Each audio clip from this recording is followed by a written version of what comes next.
the last question I had on here, because I want to give you a chance to eat. I don't want to be asking you questions all Go night. for it. Go for it. Is one for me. I'm gonna be selfish for a sec because I'm getting a few more vibe assessments going on now. People are interested in the program. I know for us, it wasn't like it wasn't the accountability where it's like, hey, you pay me, but you were just, we had that kind of relationship, like you said, where we were keeping touch with each other anyways, right? And I knew you're someone who cared about your growth, so it was easier for us to work together because I didn't have to really convince you like by any monetary value or anything like that. It was like you wanted to just try this, support me. And now when I'm looking to help other people with it, and it's a more serious thing, I want to know how I can improve.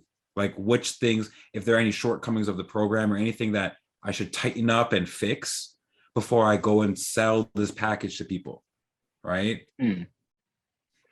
So I don't know about in way of improvements or critiques. The only thing, I guess the only word of advice I would have is like, I like the assessment aspect that you did at the beginning. And when you talked about like what areas you want to improve on, why you want to improve on them, and how you can improve on them. But the thing I would say that would really take that to the next level is like, you ask the why you want to improve on them, but then really dig deep into the why. Like, because you can stick to it, like you can make a habit for like 2-3 days by doing it like, okay, I want to do this. But if you really figure out your why, like, why is it that I want to lose weight? Why is it that I want to stop smoking weed? Why is it that I want to become better than I was yesterday?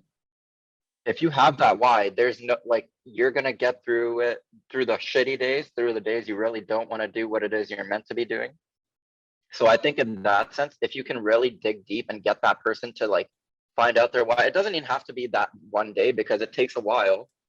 Just keep focusing on that throughout the first few weeks and those first few calls, and then kind of like bring, and like, if let's say they have a week where they're like really struggling, bring it back to that for them, you know? Because at that point, like, remind them of why they're really there. Yeah, no, that's, man, that's some good advice. That's really, really true. I could not agree more. And like you said, those days, because there's those days, maybe weeks where things don't go according to plan, falling back on, I 100% agree. Like I know my why for these things, but people have to really have that conversation, whether it's with themselves, whether it's in a vibe assessment, and figure that out. And that will push someone on those inevitable days where it's like, it's really tough. That's true. That's true. And it goes beyond like the surface level things, right? Like obviously everyone wants to look good, everyone wants to be in shape. Yeah.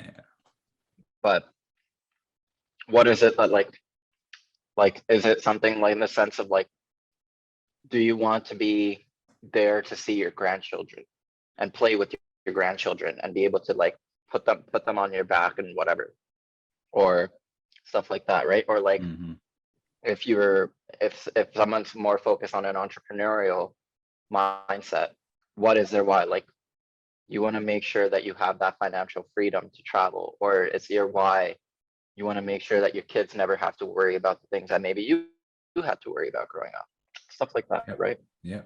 Wow. Yeah. Do you feel like you figured out your why, or you got closer to that through this program? I would say so. I mean, and it's still like, it's one of those things where, again, I've been saying this a lot, but it's one of those ongoing processes because like constantly have to reevaluate it too. But like for me, like in terms of like fitness, at least my why is I don't want my body to ever be a limiting factor in my life. So if tomorrow my friends are like, hey, let's go on a 5-hour hike, I would say, A, I would say, are you stupid? It's fucking cold outside. Yeah, But it's B, April. It's like April. I'd be like, yeah, you know, like if I really wanted to, my body would be up for the challenge. And then, and like my why for why I'm stopping with weed is because I want to be present for my life and not just have it passing me by. And man, yeah, I came from the same I came from the same place, and That was my why for that too. 100%. I Hmm. didn't want to be, I didn't want to be around, like I live at home with my family. I don't want to be here, but feel like shameful. Like I can't even really like feel like I'm in my own version of myself because I'm like under an influence trying to like help out at home. That doesn't feel like I'm really even here. I'm present, as you're saying, right? Yeah. That was a big one for me, but with that specifically. But Yeah, exactly. And it's not easy, right? Because we live in a society, especially now in a legalized Canada, that it's just becoming an ingrained part of our culture. It's like someone asking you, hey, do you want to go out for a drink? Or like, yeah, you know, so it's like, and when I, and at least within my friend group, people don't really see it as a problem or see the negative connotations with it. And don't get me wrong, I'm not saying weed is like this overall overarching like negative villain in everyone's life. I'm saying more just mm, like for me, I found myself not being able to moderate or regulate in a sense that in a healthy way where I was still able to see progressive growth. yeah, yeah. No, 100%. My whole stance on it, if I'm going off topic a sec, is it's like if you're 100% happy and healthy and functioning, you don't need anything to influence your, like even coffee for me. Like if I had 100% energy levels, I would not even need caffeine. But the fact is, I do depend on it. Even Mhm. that drug, I don't need. Same with sugar. It's like if you were 100% fine, you wouldn't need sugar at all. There's no use for it. So when it comes down to like being addicted to something or being dependent on something, it's like there's always a reason why you're dependent on something. Like, you know what I mean? You can dig deeper and figure out what's going on there.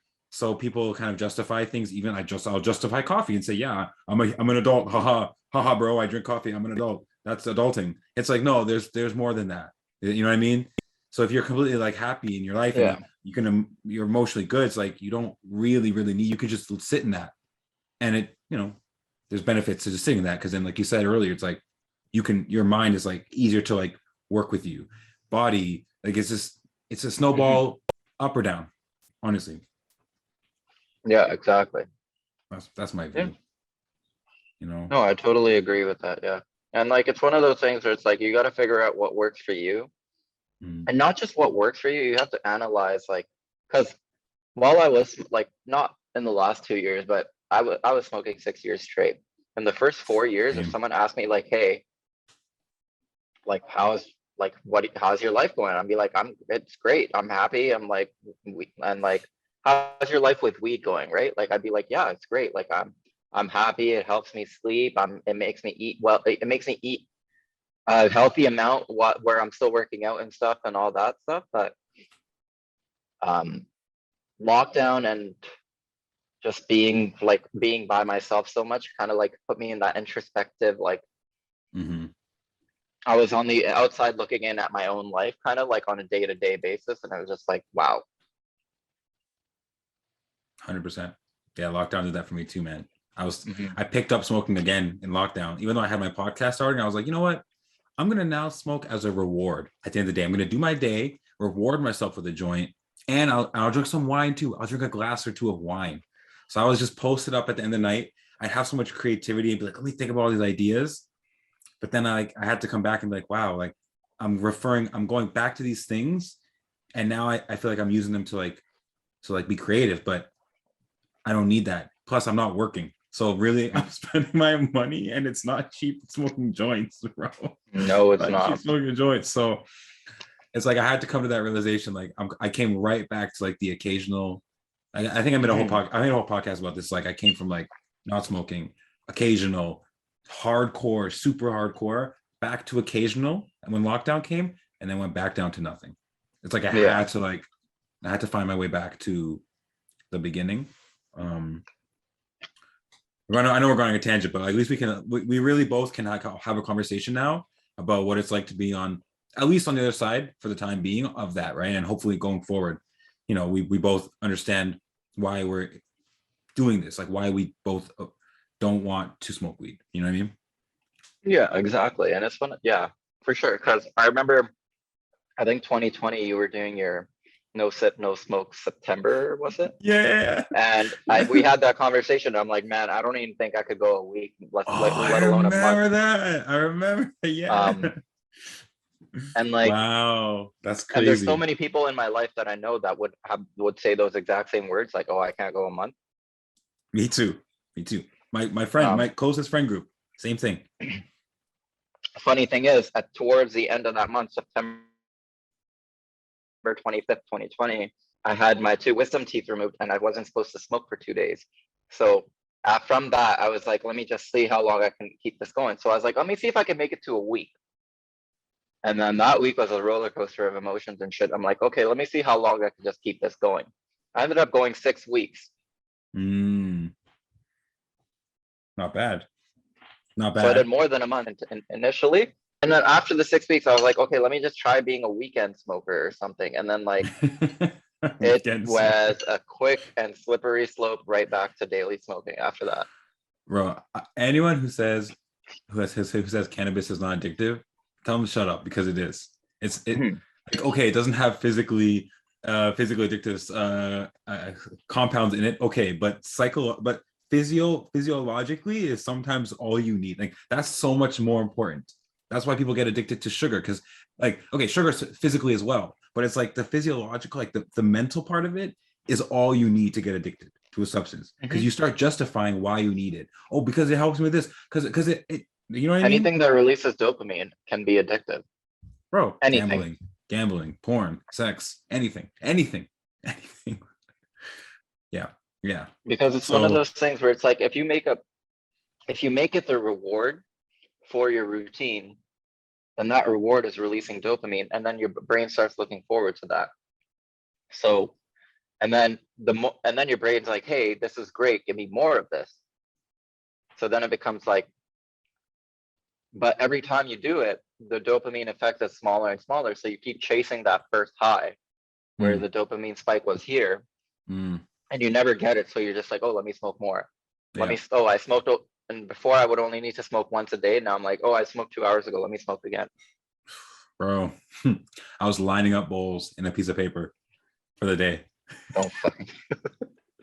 This is 2 p.m. This is 4 p.m. I'm not kidding, bro. And between bowls, I was like one match of COD, one COD match, and it was just in between. And I did that, and I was in university at the time. Oh I man. mean, that's what university students survive off of these days. Yeah, cartoons and cereal, bro. Anyways, bro. I'm Facts. glad it's been a long time coming, man. With Mhm. and it's just cool to see like how we both came from there, and we're both on the other side now. We still have friends who are we still have it. It's still in our lives, like within a grasp away. It's always within a Mhm. grasp away, you know. So I Oh, find it's buddy, so important. Yeah, I have. I recently started taking swim lessons, and yeah. I'm very blessed, and I'm very fortunate that I have a close friend of mine who was a lifeguard and instructor for 6 years, Oh, dope. and he comes over to my place right as I'm finishing work, and then we go in my building pool. Mm, But he likes to smoke up before and after. And this is on a mm, weekly basis, and this is in my balcony. And I go out with him, and I'm just listening to music because I'm not gonna. He's over at my place. He's my guest. I'm not gonna be like, hey, just go out by yourself. yeah, I'm not yeah. smoking with him, Mm. but every week the temptation is there. So it's like, but at the same time, I'm like, what would it exactly be doing for me, you know? No, 100%. So I again, it goes back to like that why. so here's something interesting. So my friends are planning well, they have a planned a cottage trip this summer, and I booked the Mhm. days off work. I'm good to go. It's like 3 or 4 nights like around family like Canada Day. And it's a cottage. So they're gonna be doing every drug you can think about. Mhm. And last time I went to them, I was doing drugs. So it's gonna be interesting for me to be around them because I'm not around them usually.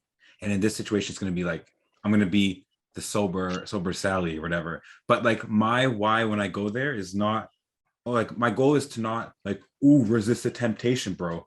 It's to show them like You can have a good a time without version of it. a person, yeah, like a version of a person living their best life that doesn't need this. And like, that's my why when I go there. I want to show them what it's like on the other side, because they don't know that. So it's like my motivation by being around people that are doing drugs is like, this is why, this is what it looks like to not need it. And that fuels me up way more than the fear of like the ego, the fear of like, I'm trying to like not give in. I'm not like that. I let that go. Like I completely like release that thought of like, I have to resist it. Okay, I mean, that's I a went good to a way of party. looking at it, yeah. I went to a party a few days ago and I was afraid. I was like, oh man, like everyone there is gonna be doing drugs. I show up, of course, everyone's shot. Yo, you smoke, bro? Why don't you smoke? Oh, bro, Muslim. Oh, and then they it turns into the whole thing. But again, like I'm on my own vibe. And I'm standing right in front of people smoking, and it makes me think about all the memories. And I'm like, I laugh. But like, I'm like, I gotta wake up early. I got a life. I got things to do. It doesn't align with me. And so it was easier to justify than I thought. And again, like, yeah, like I didn't have to fight the temptation when I was there, even though I was smelling it. You smell it, you think to all the other times. It just brings back so like there's so many memories in there, bro. It's like a part of your Well, brain that 6 years, right? That's like a quarter of your life almost. bro, exactly the same as you, from 18 to 24, like nonstop. Or maybe from you was like 17 to like whatever, like 6 years, yes.